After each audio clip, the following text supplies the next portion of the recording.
Assalamualaikum warahmatullahi wabarakatuh. Bismillahirrahmanirrahim. Alhamdulillahirabbil alamin wa bihi nasta'inu ala umurid dunya waddin wa sallallahu ala sayyidina Muhammadin khatamin nabiyyin wa alihi wa sahbihi ajma'in. Wala haula wala quwata illa billahil aliyyil azim. Amma ba'du, qalu subhanaka la ilma lana illa ma 'allamtana innaka antal alimul hakim. Rabbi shrah li sadri wa yassir li amri wa hlul 'uqdatam min lisani yafqahu qawli waj'al li waziran min ahli. Para pemirsa sahabat YouTube yang dirahmati Allah Subhanahu wa taala, alhamdulillah berjumpa kembali dengan channel pembahasan pembacaan cara membaca kitab Safinatun Najah dengan terjemahan bahasa Indonesia yang ditulis dengan bahasa Arab dan penjelasannya dalam pertemuan yang ke-15 yang insya Allah akan membahas tentang yang diharamkan atas orang yang junub. Sebelumnya, yang belum subscribe silahkan dukung channel ini dengan memberikan like, subscribe, dan komen agar channel ini lebih berkembang lagi. Dan terima kasih kepada para pemirsa sahabat YouTube yang sudah menyimak video-video ini mulai dari awal sampai di pertemuan yang ke-14 kemarin. Mudah-mudahan menjadi ilmu yang bermanfaat buat kita semuanya. Baik, kita mulai ala hadhihi niyyah wa likulli niyatin shalihah ila hadratin Nabi Mustafa Muhammadin sallallahu alaihi wasallam wa ala alihi wa azwajihi wa auladihi wa dzurriyyatihi wa ahli bil ikram ajma'in, khususan ila ruhi Salim bin Surm al-Hadrami wa ila ruhi Imam Nawawi bin Umar al-Jawi syai'ul lillahi wa lahum al-Fatihah. A'udzu billahi minasyaitonir rajim. Bismillahirrahmanirrahim. Alhamdulillahirabbil alamin arrahmanir rahim maliki yaumiddin. Iyyaka na'budu wa iyyaka nasta'in. Ihdinas siratal mustaqim. Shiratal ladzina an'amta 'alaihim ghairil maghdubi 'alaihim waladdallin. Amin. Seperti biasa kita akan bagi menjadi dua sesi. Sesi yang pertama adalah cara membaca kitab Safinatun Najah. Yang kedua adalah penjelasannya. Baik, kita mulai. Qala al-musannifu rahimahullahu ta'ala wa adaman naf'a bi'ulumihi wa bi barakatihi fid dharaini amin amin amin ya rabbal alamin. Bismillahirrahmanirrahim. Wa yahrumu 'alal junubi sittatu asya'a. Wa yahrumu 'alal junubi sittatu asya'a. Dan lagi haram atas orang yang junub 6 perkara. Dan lagi haram atas orang yang junub 6 perkara. As-salatu, pertama sembahyang. As-salatu, pertama sembahyang. Wat-tawafu, dan kedua tawaf. Wat-tawafu, dan kedua tawaf. Wa massul mushafi, dan ketiga menyentuh Quran. Wa massul mushafi, dan ketiga menyentuh Quran. Wa hamluhu, dan keempat memikulnya. Wa hamluhu, dan keempat memikulnya.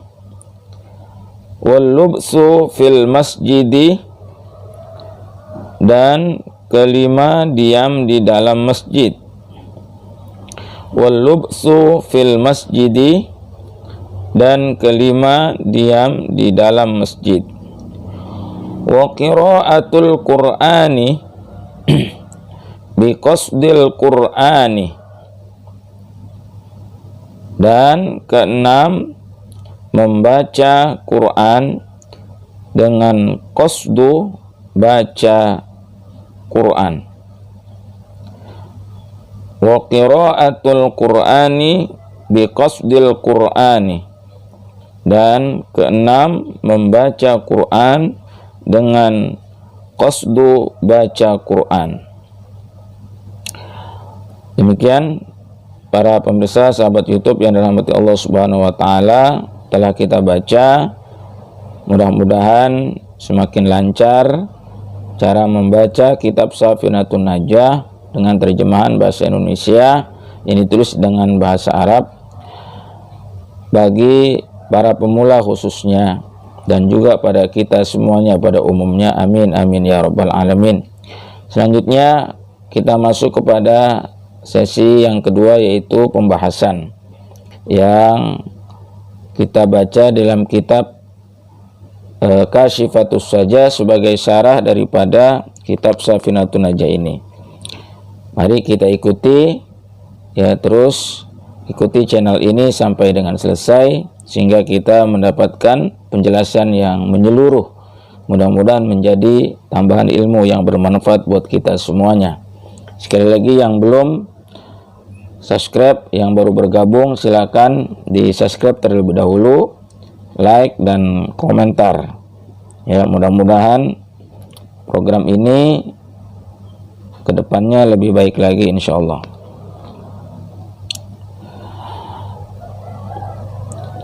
Wa yahrumu 'alal junubi sittatu asya'ah, dan lagi haram atas orang yang junub 6 perkara. Penjelasannya adalah wa yahrumu 'alal junubi ayil muhdisi hadasan awsata sittatu asya'ah, dan diharamkan bagi orang yang junub, yakni orang yang berhadas dengan hadas sedang atau pertengahan, 6 perkara. Apa yang dimaksud dengan orang yang junub? Orang yang junub itu adalah orang yang habis melakukan hubungan seksual antara laki-laki dengan perempuan, ataupun juga orang yang junub adalah orang yang keluar mani atau sperma bagi laki-laki dan juga bagi perempuan ya. Jadi dia barangkali tidak berhubungan tetapi menghayal umpama, atau terangsang oleh gambar, oleh pandangan, lalu dia keluar mani. Nah, itu termasuk orang yang junub. Nah, itu bagi orang yang junub ada 6 perkara yang diharamkan. Yang pertama adalah as-sholatu. Pertama adalah sembahyang. Nah, jadi yang diharamkan bagi orang yang junub yang pertama adalah sholat, sudah pasti. Ahaduha as-sholatu, perkara haram yang pertama adalah sholat.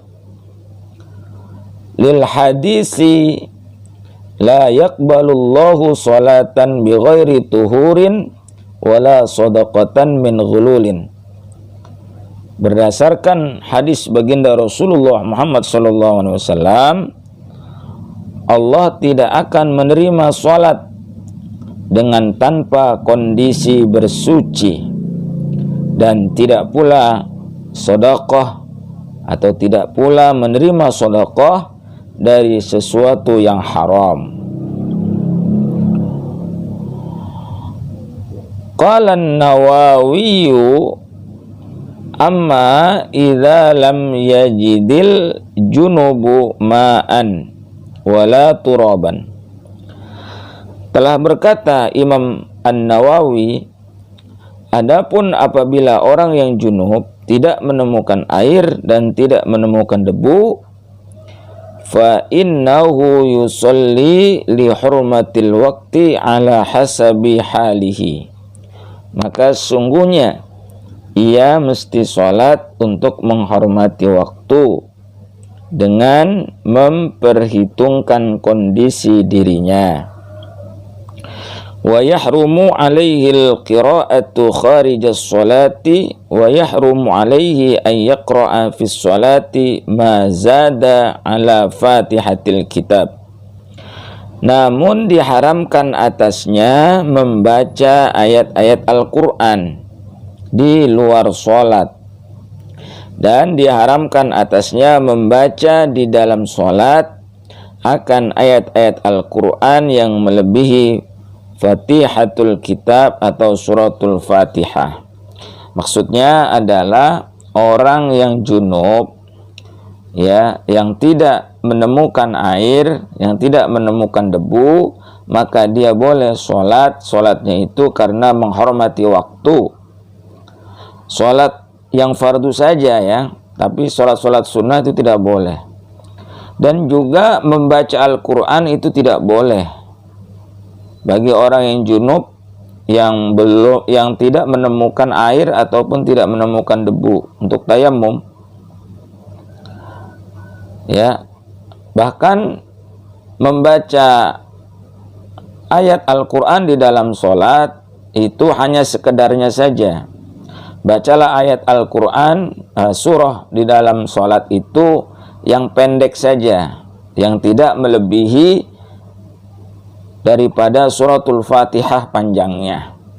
Kalau melebihi suratul Fatihah panjangnya, maka itu tidak boleh. Ya, jadi itu maksudnya, ya. Wahal yahrumu qiraatul Fatihati. Dan apakah ia diharamkan membaca suratul Fatihah di dalam sholat? Ini sebuah pertanyaan, ya. Fihi wajhani. Mengenai hal tersebut terdapat dua pendapat. As-sahihul mukhtaru annahu la yahrumu bal yajibu fa inna sholata la tasihhu illa biha wa kama khazatis sholatu lid-darurati ma'al janabati tajuzul qira'atu.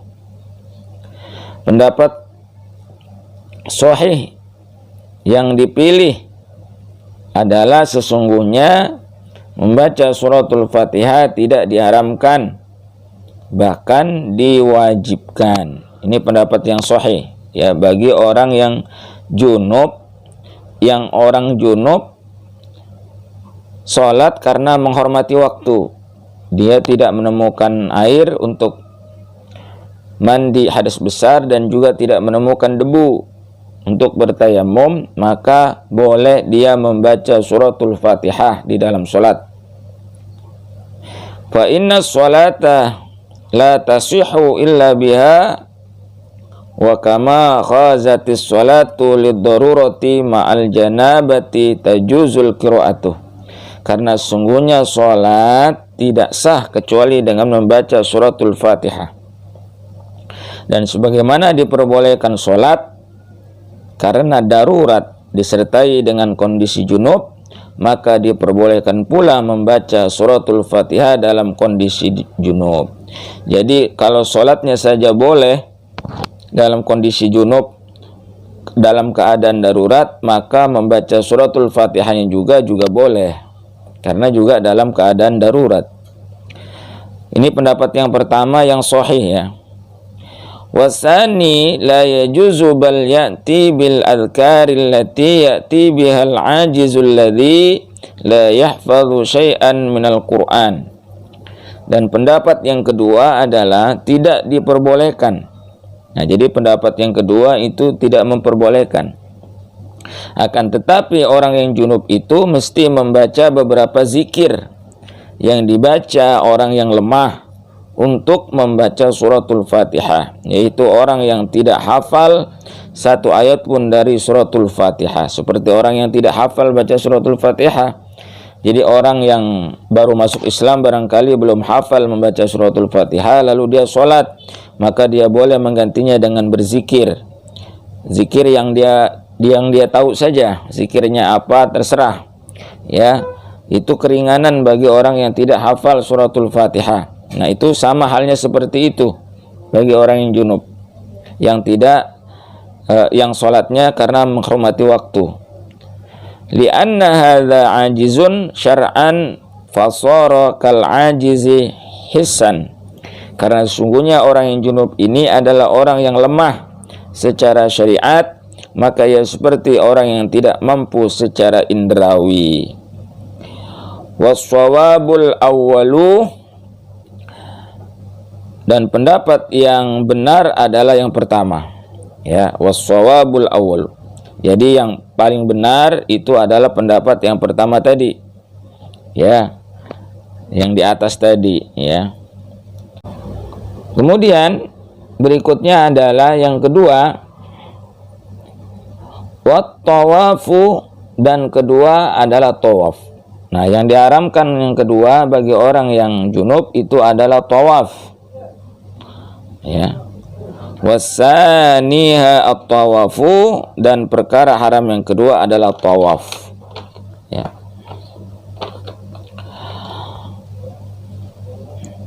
Li khabaril hakimit tawafu, li habaril hakimi at-tawafu bil baiti salatun ay kas salati fis satri wat taharati. Berdasarkan hadis Imam Al-Hakim, tawaf di Baitullah adalah salat. Ya. Jadi tawaf di Baitullah adalah salat, yakni seperti sholat dalam hal menutup aurat dan bersuci.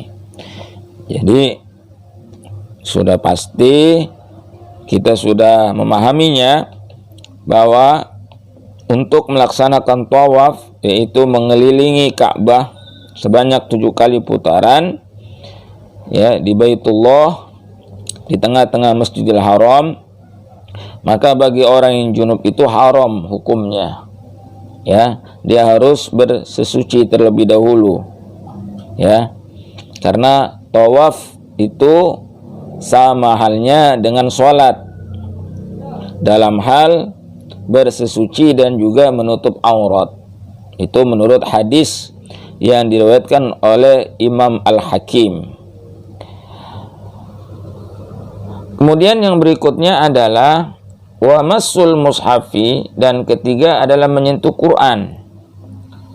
Ya, menyentuh Al-Quran yang diharamkan bagi orang yang junub. Itu yang ketiga.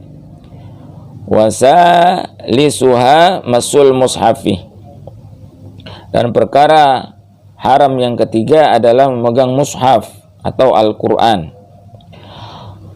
Kalau mushaf itu ada lembaran-lembaran, ya, lembaran-lembaran saja, mungkin selembar, atau yang kita tulis di buku, yang kita tulis di papan, yang kita tulis di kertas, yang kita tulis di daun, yang kita tulis di kulit binatang, ataupun yang kita tulis di tulang, ataupun yang kita tulis di media apapun selain media apapun, maka dia itu namanya mushaf.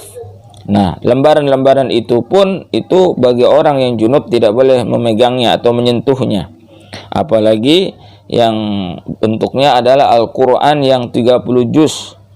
Ya, Al-Quran yang sudah dibukukan, ya, menjadi satu buku atau satu kitab, ya, dari juz pertama sampai juz 30, dari surah yang pertama sampai surah yang ke 114, ya, maka itu tidak boleh dipegang bagi orang yang junub atau orang yang atau menyentuhnya, memegangnya atau menyentuhnya. Kalau memegang kan, kalau menyentuh itu lebih ringan daripada memegang, ya.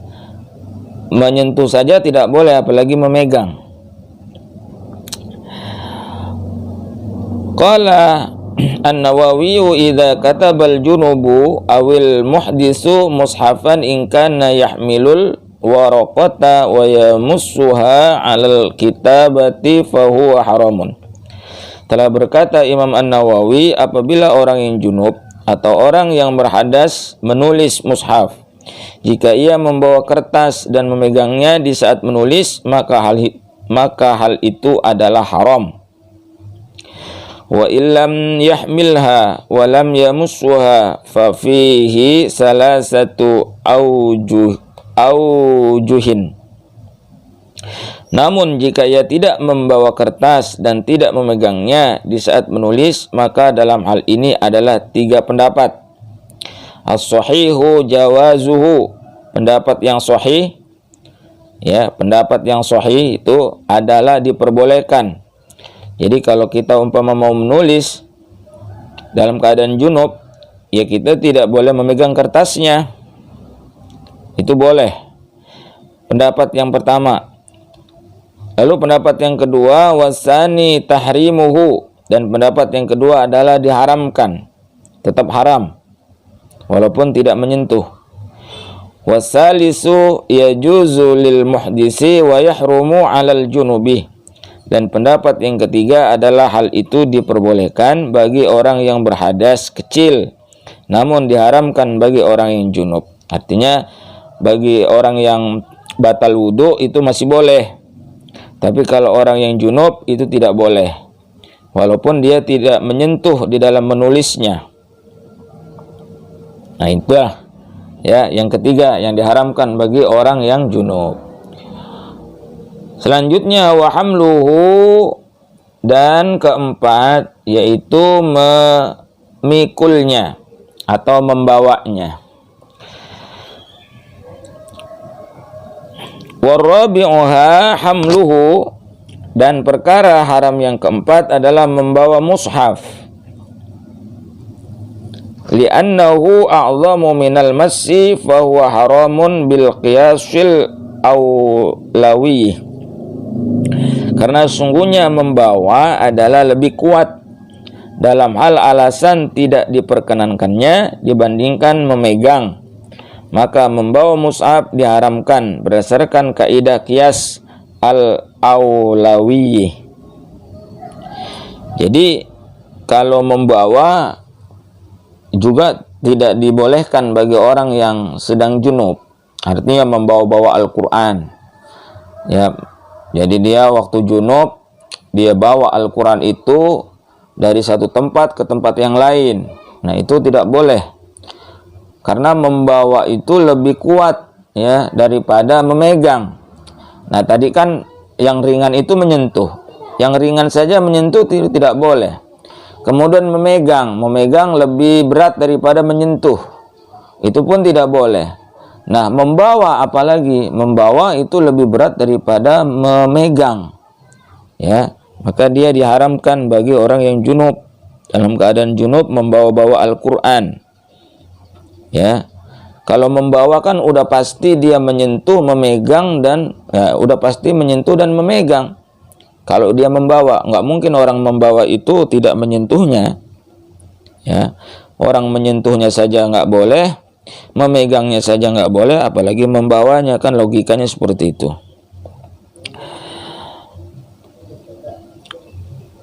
Qala an-Nawawi sawa'un hamilahu bi ghilafihi aw bi ghairihi intaha. Telah berkata Imam An-Nawawi, sama saja orang yang junub membawanya dengan bungkus mushaf atau sampul atau dengan selainnya, selesai ya, kata Imam An-Nawawi.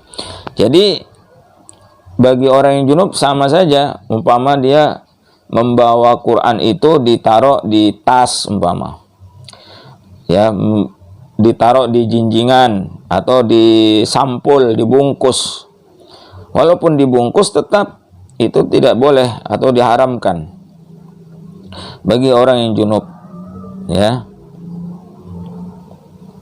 Atau ditaruh di tempat kotak, ya, suatu kotak, lalu kotak itu hanya berisi Al-Quran saja, tidak berisi yang lain-lain. Nah membawanya itu juga haram bagi orang yang junub atau tidak diperbolehkan. Wa yajuzu hamlu hamilil mushafi wa la yajzi fihi tafsilul mata'i, dan orang yang junub boleh memanggul pembawa mushaf, dan tidak berlaku pada masalah tersebut perincian detail ketentuan hukum membawa barang dagangan. Artinya si orang yang junub ini boleh umpama dia menggonceng, ya, menggonceng orang yang sedang membawa Al-Quran itu boleh. Memanggul atau menggendong orang yang sedang membawa Al-Quran itu boleh, karena dia tidak membawanya sendiri, karena dia hanya menggendong saja atau menggonceng orang yang sedang membawa Al-Quran itu saja, maka itu dibolehkan. Li'annahu la ya'addu hamilan lil mushafi walau qasadahu fala ibrata biqasdihi, karena sungguhnya ia tidak dianggap sebagai pembawa bagi mushaf, dan jikapun ia bermaksud berniat membawa mushaf tersebut, maka tidak ada perhitungan dalam penetapan hukum bagi maksudnya itu. Artinya dia menyuruh orang untuk membawa mushaf.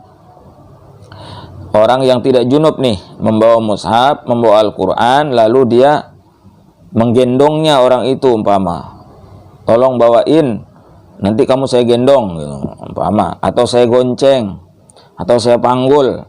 Nah itu enggak masalah ya, karena dia bukan membawa mushaf, dia menggendong orang yang sedang membawa mushaf, tidak ada masalah atau diperbolehkan. Walau hamila mushafan ma'a kitabin fi jildin wahidin, dan jikalau seorang membawa mushaf bersama kitab di dalam satu kantong kulit.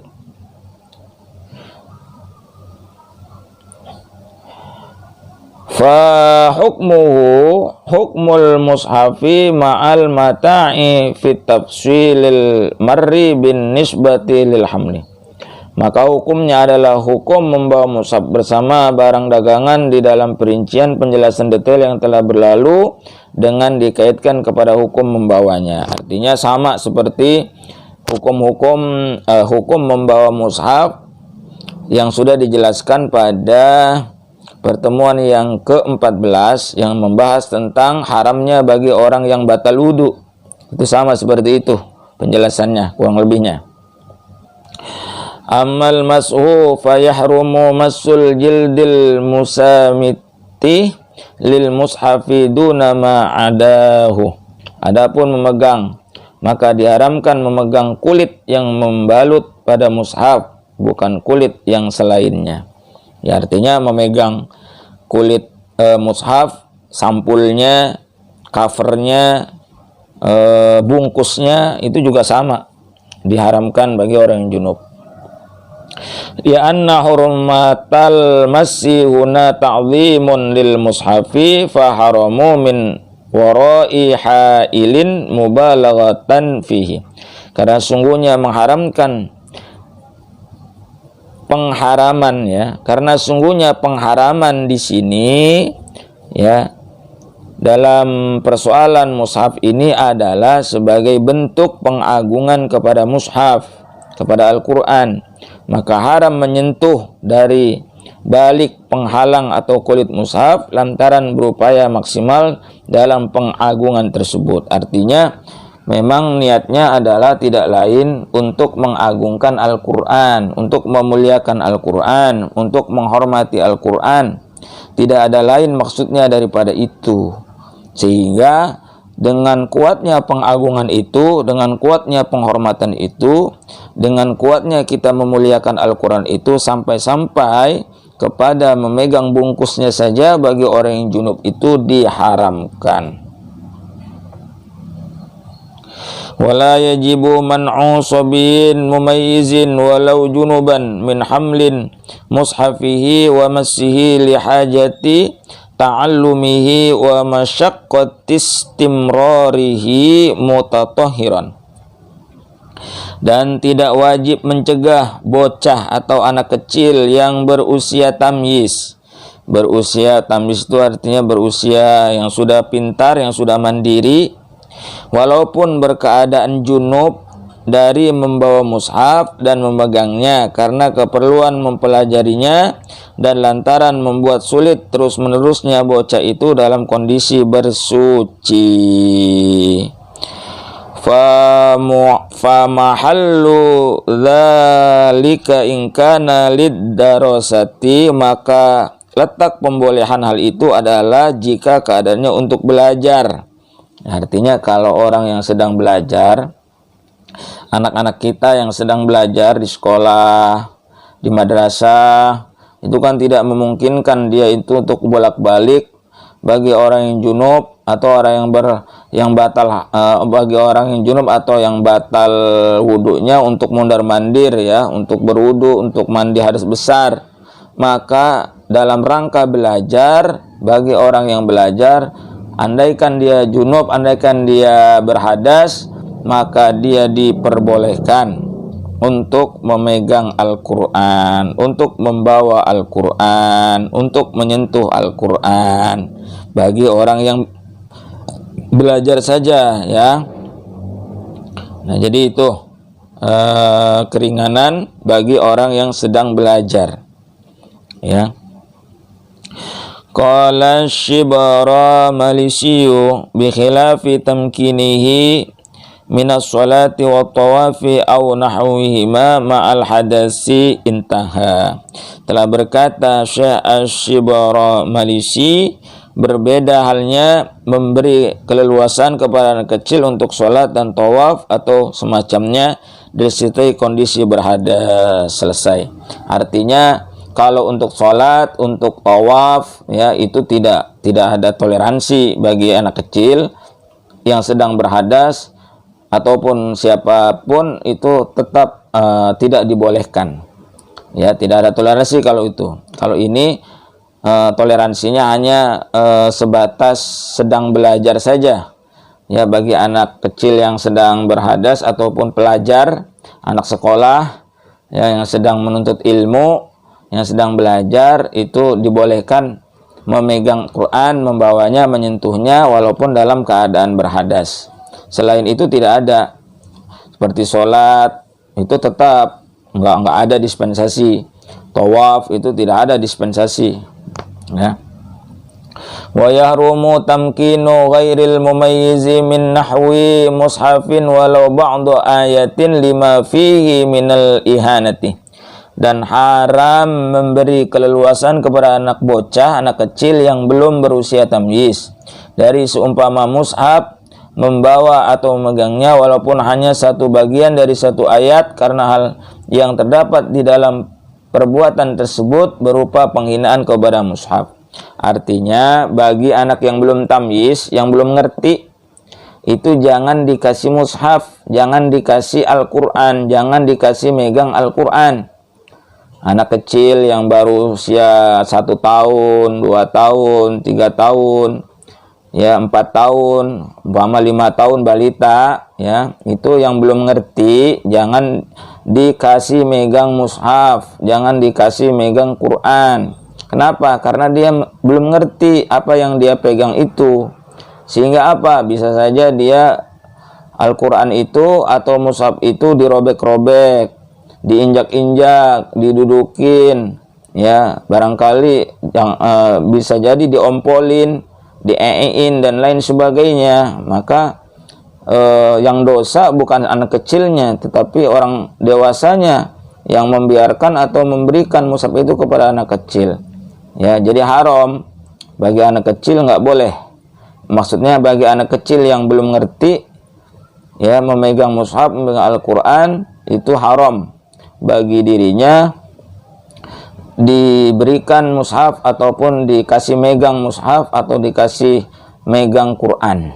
Ya, jadi jangan ya, kalau anak kecil jangan dikasih pegang, supaya Al-Quran itu tidak dilecehkan ya, atau tidak dihinakan ya. Memang maksudnya tidak menghina, tetapi kalau sampai diompolin, dikencingin kan ya jadinya jatuhnya juga jadi terhina ya, jadi melecehkan gitu ya, apalagi dibiarkan.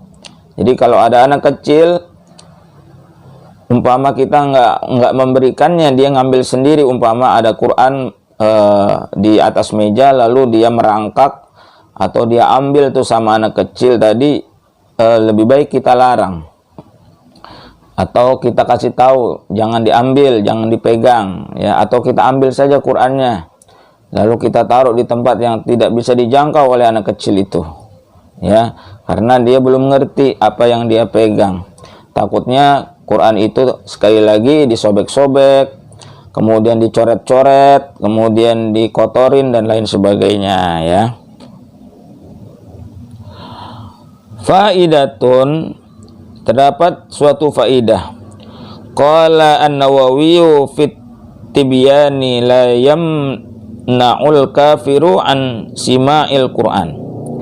Telah berkata Imam An-Nawawi di dalam kitab At-Tibyan, tidak dilarang orang kafir untuk mendengarkan Al-Quran.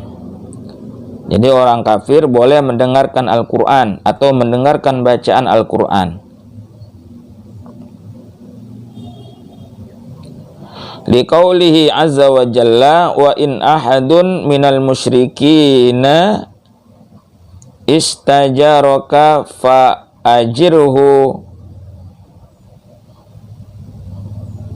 hatta yasma'a kalamullah. Dan jika seorang, nah ini berdasarkan firman Allah Subhanahu wa taala, dan jika seorang di antara orang-orang musyrikin itu meminta perlindungan kepadamu, maka lindungilah ia supaya ia sempat mendengar firman Allah Subhanahu wa taala. Ini terdapat dalam surah At-Taubah ayat 6. Wa yamna'u min masil mushafi, namun ya, orang kafir dilarang untuk menyentuh mushaf atau Al-Quran. Orang kafir dilarang menyentuh, memegang Al-Quran. Wa hal yahjuzu ta'limuhul Quran, dan apakah boleh mengajarkan orang kafir tentang Al-Quran? Qala ashabuna in kana la yurja islamuhu la yajuz ta'limuhu. Telah berkata para sahabat kami, ulama penganut mazhab Imam Syafi'i, jika keadaan orang kafir itu tidak dapat diharapkan masuk Islam dari dirinya, maka tidak diperbolehkan mengajarkan Al-Quran kepadanya. Wa in rujiya islamuhu fa fihi wajhani, dan jika dapat diharapkan masuk Islam dirinya, maka mengenai hal tersebut ada dua pendapat. Asahhuhuma yajuzu raja'an li islamihi. Pendapat yang paling sahih di antara dua pendapat itu adalah diperbolehkan mengajarkannya karena harapan kepada masuk Islamnya orang kafir itu. Wasani la yajuzu kama la yajuzu bai'ul mushafi minhu wa in rujiyah. Dan pendapat kedua adalah tidak diperbolehkan mengajarkannya, sebagaimana tidak diperbolehkan menjual mushaf kepadanya meskipun dapat diharapkan masuk Islam. Jadi ada dua pendapat ya. Silakan mau ngambil pendapat yang mana? Wa amma idza ra'aynahu yata'allamu fahal yumna'u fihi wajhani intaha. Dan adapun apabila kita melihat orang kafir mempelajari mushaf atau Al-Quran, lalu apakah harus melarang? Mengenai hal tersebut terdapat dua pendapat juga. Artinya ada yang membolehkan dan ada juga yang melarangnya, atau ada yang tidak memperbolehkan dan juga ada yang memperbolehkannya.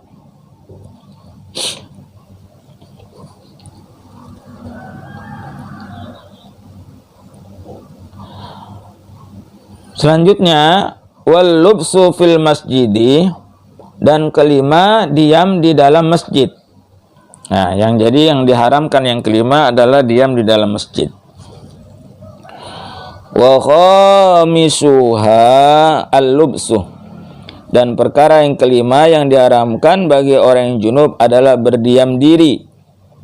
Ai lubsu muslimin balighin ghairi nabiyyin fil masjid, yakni berdiam dirinya seorang muslim yang berusia balik yang bukan seorang nabi di dalam masjid. Wa huwa ma wuqifa lis-sholati, masjid adalah suatu tempat yang diwakafkan untuk sholat. Jadi masjid itu adalah sesuatu yang diwakafkan. Apa itu wakaf? Yang diperuntukkan untuk sholat. Walau kanal lubsu biqadri tuma'ninati, walaupun keadaan berdiam diri di masjid dengan seukuran waktu tumakninah, seukuran waktu dalam membaca subhanallah, walaupun diamnya itu hanya sebentar, hanya sebatas tumakninah dalam sholat. Tumakninah dalam sholat itu paling sedikitnya adalah dengan membaca subhanallah. Subhanallah, baca subhanallah kan sedikit, sebentar sekali, mungkin beberapa detik saja. Dia sengaja diam di dalam masjid bagi orang yang junub itu haram. Walau kana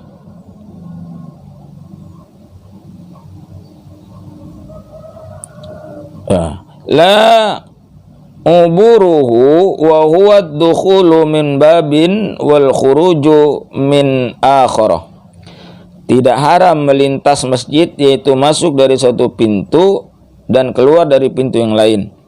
Ya, jadi kalau melintas saja itu masih boleh bagi orang yang junub. Tapi melintasnya, berjalannya dia di dalam masjid dari satu pintu kemudian keluar di pintu yang lainnya.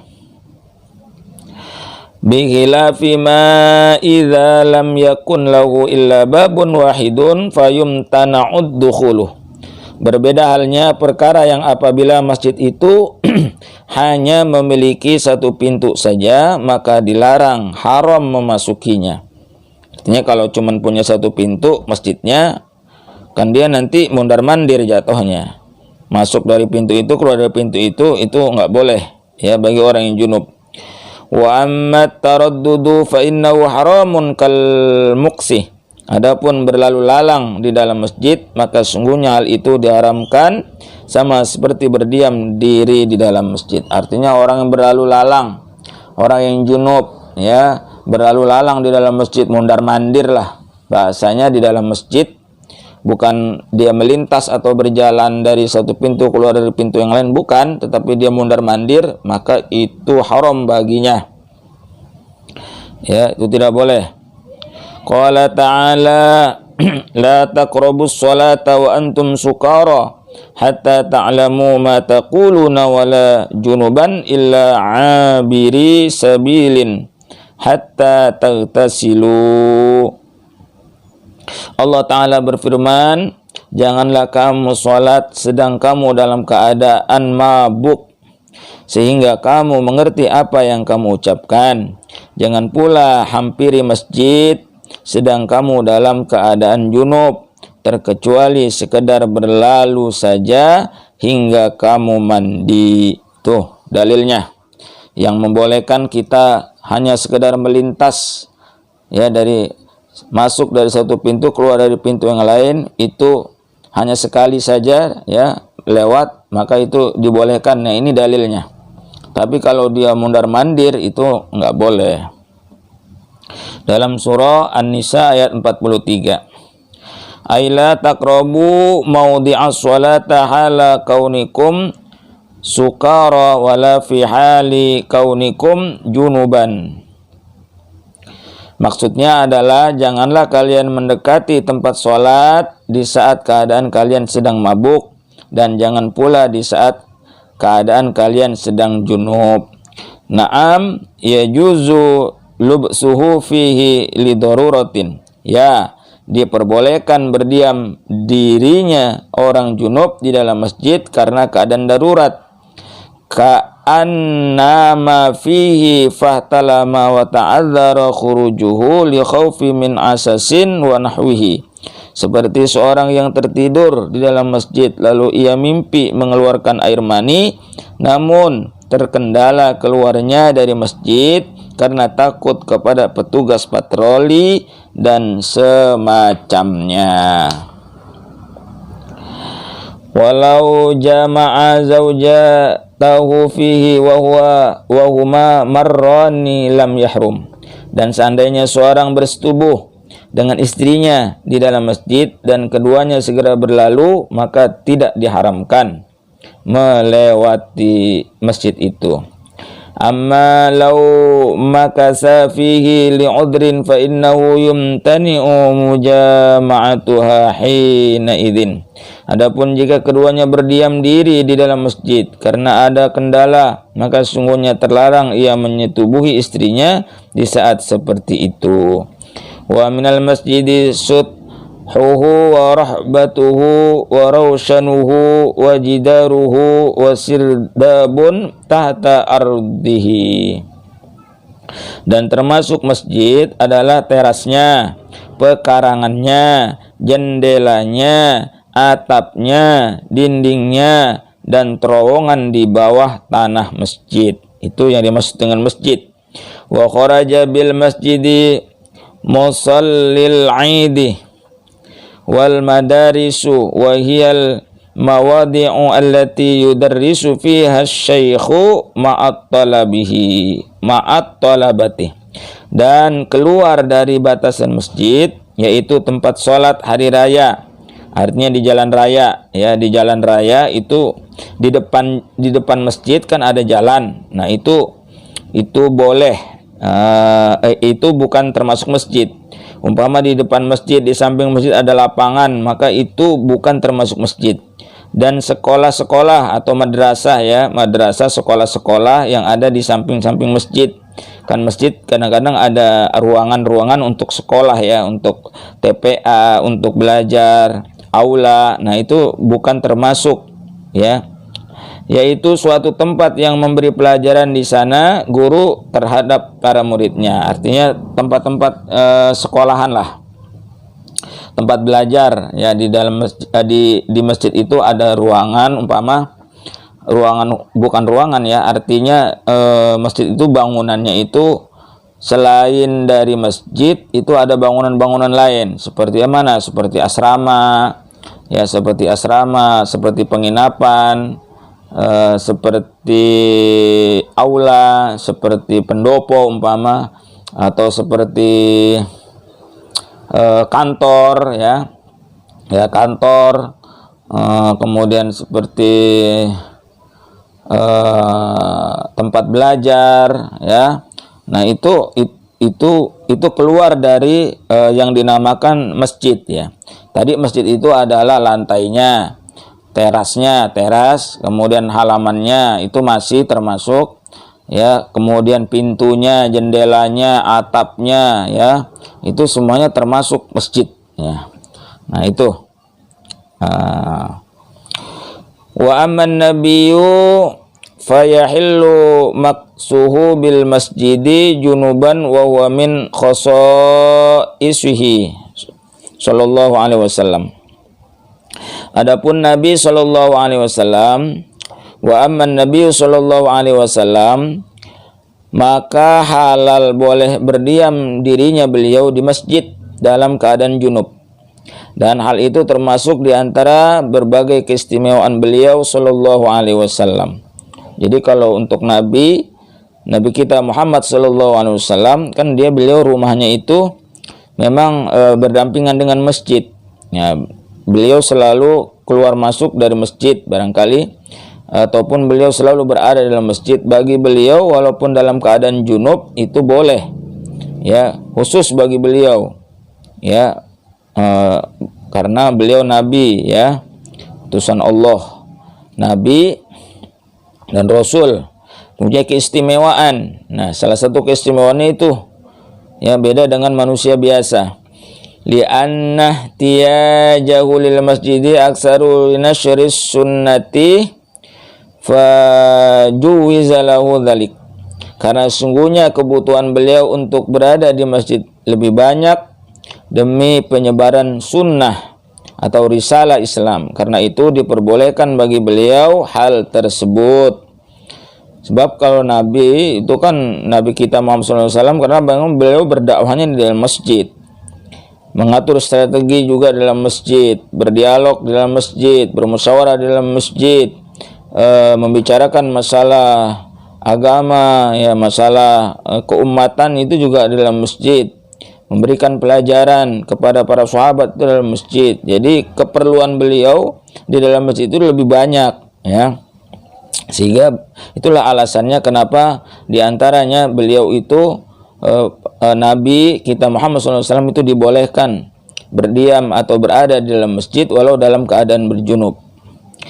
Lakinnahu lam yaqa' minhu, Akan tetapi hal tersebut tidak pernah terjadi pada diri beliau. Walaupun beliau dikasih fasilitas seperti itu, diberikan keistimewaan seperti itu, beliau tidak pernah melakukannya. Artinya beliau tetap ya dalam keadaan suci ketika beliau berada di dalam masjid. Beliau tetap dalam keadaan tidak pernah berhadas besar. Beliau dalam keadaan tidak pernah berhadas besar, tidak pernah dalam keadaan junub ya di dalam masjid. Walaupun beliau dikasih keistimewaan tadi oleh Allah, tapi beliau tidak pernah melakukannya. Begitu kira-kira. Wali anna dzatahu a'zamu min dzatil masjid. Dan juga ini alasannya, karena sungguhnya zat fisik Nabi sallallahu alaihi wasallam adalah lebih agung dibandingkan zat fisik masjid. Ya, Masya Allah, zat fisik beliau Rasul itu lebih agung ya daripada zat fisik masjid. Nah, ini alasannya. Kenapa kita harus memuliakan beliau? Ya, karena beliau itu zat fisiknya beda dengan kita. Ya. Dan juga anak keturunan beliau, ya, anak keturunan zuriyah beliau, keturunan beliau, para habaib, Masya Allah, itu harus kita hormati, itu harus kita muliakan. Kita tidak boleh melecehkan beliau, para habaib, tidak boleh menghina para habaib, tidak boleh menghujat, menghina, ya, melecehkan para habaib. Karena apa? Karena di dalam diri para habaib itu, pada diri zuriyah keturunan beliau Rasulullah SAW itu terdapat darah ya yang mengalir di dalamnya adalah darah baginda Rasulullah yang mulia. Maka kita akan mendapatkan sesuatu yang dimurkai oleh Allah Subhanahu wa taala manakala kita ya menghina keturunan baginda Rasulullah Muhammad sallallahu alaihi wasallam, sampai kepada keturunan beliau salah, umpama dia melakukan kesalahan sekalipun, maka kita orang yang biasa ini tidak boleh lalu mengomentarinya, ya, sembarangan mengomentarinya, walaupun perbuatan para zuriyah beliau Rasul itu salah, umpama ya keliru, ya, tapi orang seperti kita nggak boleh, ya. Nanti biarin saja. Nanti yang akan menasihatinya, yang akan mengomentarinya adalah juga dari kalangan beliau, dari kalangan para habaib itu sendiri. Nah, kita sendiri ya nggak usahlah ikut-ikutan, ya. Apalagi karena hanya kebencian, ya, karena perbedaan pandangan politik umpama, ya, kepada para habaib. Karena membela pemimpinnya, ya, karena terlalu fanatik terhadap organisasinya, ya, lalu apa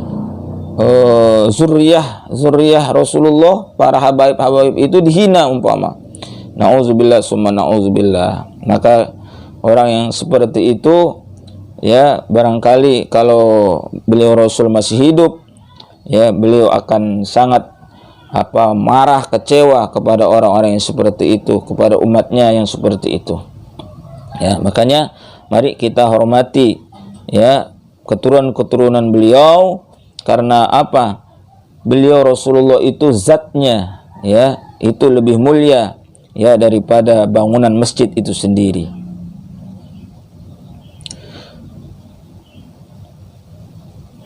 Wa ammal kafiru fala yumna'u minal muqsi fil masjidi junuban li'annahu la ya'taqidu hurmatahu wa in haruma alaihi. Adapun orang kafir maka ia tidak terlarang untuk berdiam diri di masjid dalam keadaan junub, karena sungguhnya ia tidak meyakini keharaman hal tersebut meskipun hal itu sebenarnya diharamkan baginya. Li'annahu mukhatabun bi furu'is syari'ati, karena sungguhnya ia adalah orang yang dikhitab, diperintah untuk masuk Islam dan melaksanakan kepada berbagai cabang syariat. wa la yajuzu lahu dukhulul masjidi walau ghairu junubin illa bi idni muslimin balighin ma'al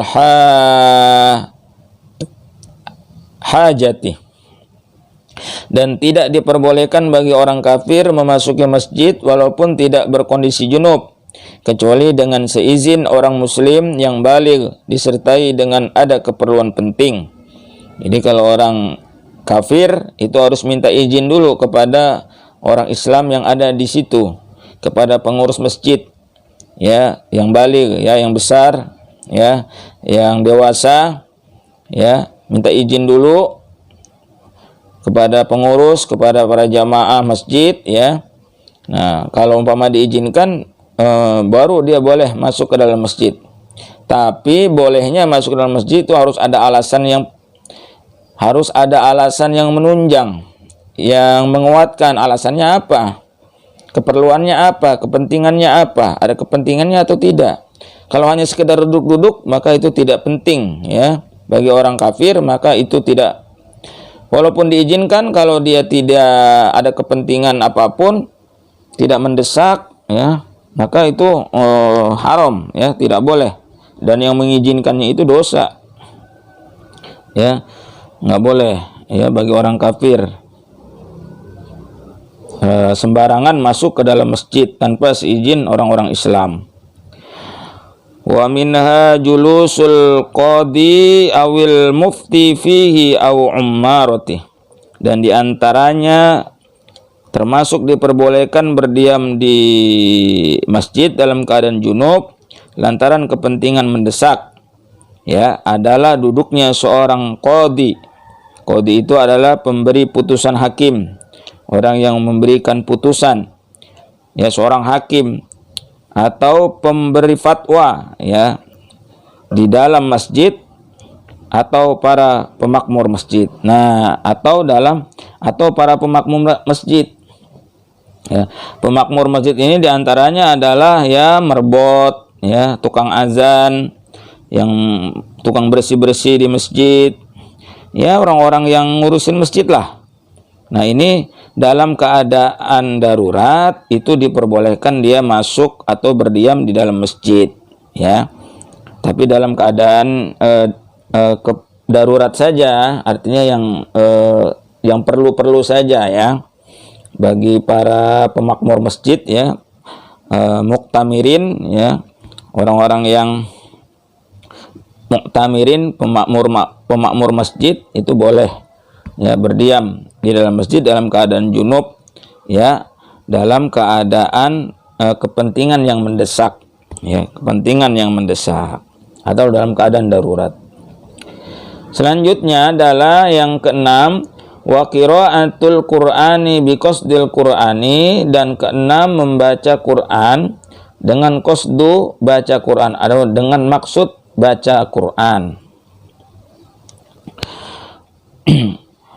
Wa sadisuha qiraatul qur'ani, dan perkara keenam yang diharamkan bagi orang yang junub adalah membaca Al-Qur'an. Jadi membaca Al-Qur'an itu haram bagi orang yang junub. Baca Al-Qur'an itu bisa saja dia membaca Quran, melihatnya huruf demi huruf, ataupun dia menghafalnya lalu dia membacanya, itu juga nggak boleh bagi orang yang junub.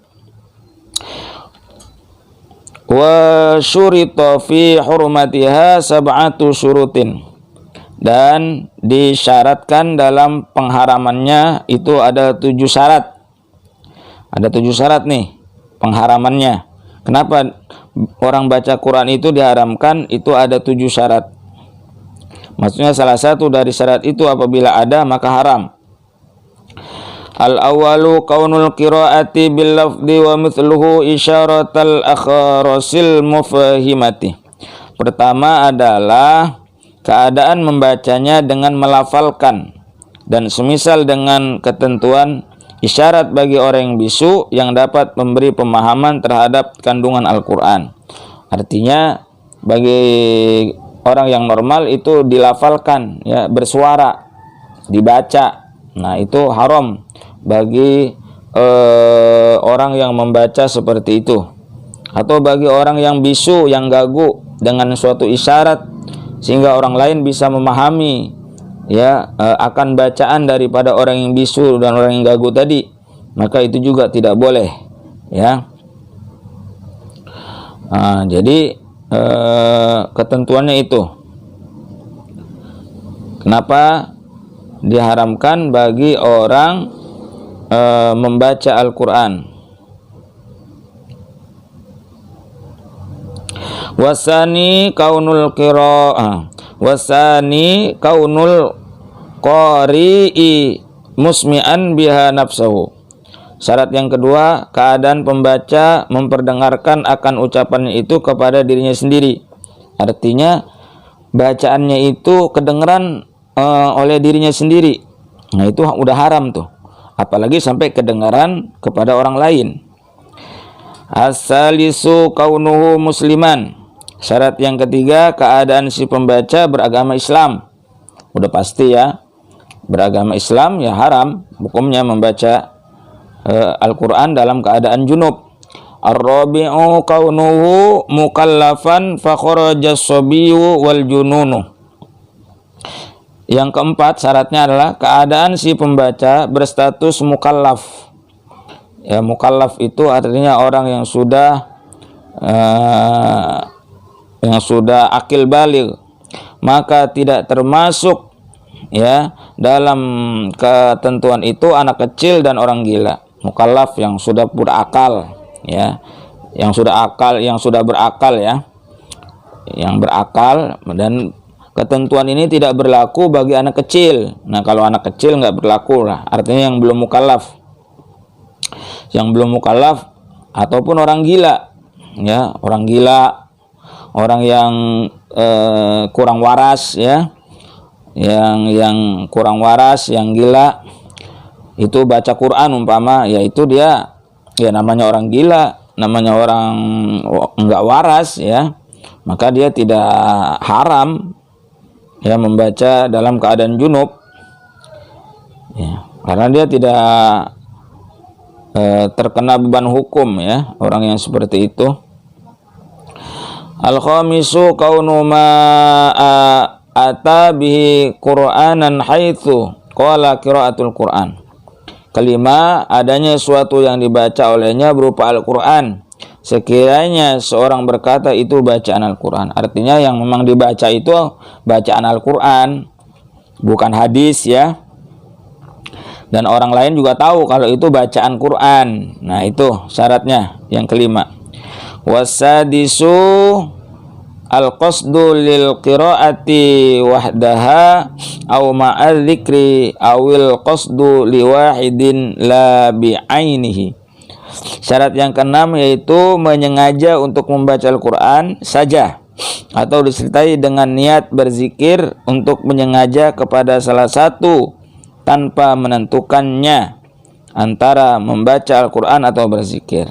Itu dengan sengaja, niat sengaja membaca Al-Quran walaupun itu dicampur dengan zikir-zikir yang lain ya. Nah, itu tidak boleh ya di dalam orang yang junub tadi. Ya, beda halnya kalau kita membacanya di dalam hati ya, membaca dalam hati yang itu namanya bukan membaca. Yang maksud dengan membaca itu adalah yang dilafalkan, yang bersuara, yang kedengeran minimal oleh telinganya sendiri. Tapi kalau dalam hati yang nggak apa-apa, ya tidak apa-apa bagi orang yang junub. Dan umpama bacaannya itu adalah yang bacaan Al-Quran tapi berupa doa, itu masih boleh ya, masih boleh berupa doa. Umpama Rabbana atina fid dunya hasanah, kan itu doa yang sudah lazim bahwa walaupun itu ada dalam Al-Quran tapi dia sudah berupa doa, itu boleh. Karena orang berjunub itu boleh berdoa, masih boleh berdoa dia. Kemudian apalagi orang yang junub itu umpama dia membaca sepotongan ya, potongan daripada ayat Al-Quran ya, yang bacaannya itu ya, yang tadi yang berupa zikir, yang berupa doa ya, itu masih dibolehkan. Tapi kalau dia membacanya, ya dikhususkan berniat untuk membaca Al-Quran, ya dalam niatnya itu dia khusus untuk membaca Al-Quran, bukan untuk berdoa, maka itu nggak boleh, ya, atau itu dilarang, ya. Kemudian as-sabi'u an takunal qira'atu taflan, syarat yang ketujuh, keadaan membaca ayat itu sebagai perkara sunnah. Syarat yang ketujuh, keadaan membacanya itu sebagai perkara sunnah, artinya bukan dalam keadaan mendesak, ya, seperti membacanya di dalam sholat. Ya, kalau membaca dalam sholat kan memang tadi sudah dijelasin, itu dalam hal sholatnya saja itu dia lihurmatil waqti, karena menghormati waktu, ya. Nah itu boleh. Kalau yang hanya sunnah itu nggak boleh, ya, dalam keadaan junub, bukan dalam keadaan yang mendesak. Demikian barangkali yang dapat disampaikan dalam pertemuan yang ke-15 ini, yang membahas tentang yang diharamkan bagi orang yang junub. Itu ada 6 perkara. Terima kasih pada para pemirsa dan sahabat YouTube yang telah menyimak video ini. Mudah-mudahan menjadi tambahan ilmu yang bermanfaat buat kita semuanya. Dan yang belum subscribe, like, share, dan komen, silakan dukung channel ini agar pembahasan ini lebih meluas lagi, lebih diterima oleh halayak ramai, banyak lagi yang melihat, yang menonton, sehingga menjadi amal jariah kita yang akan terus mengalir insyaallah. Ya, man dalla ala khairin falahu mithlu ajri fa'ilihi. Barang siapa yang mengajak orang berbuat kebaikan, maka insyaallah dia akan mendapatkan pahala seperti halnya pahala orang yang mengerjakannya.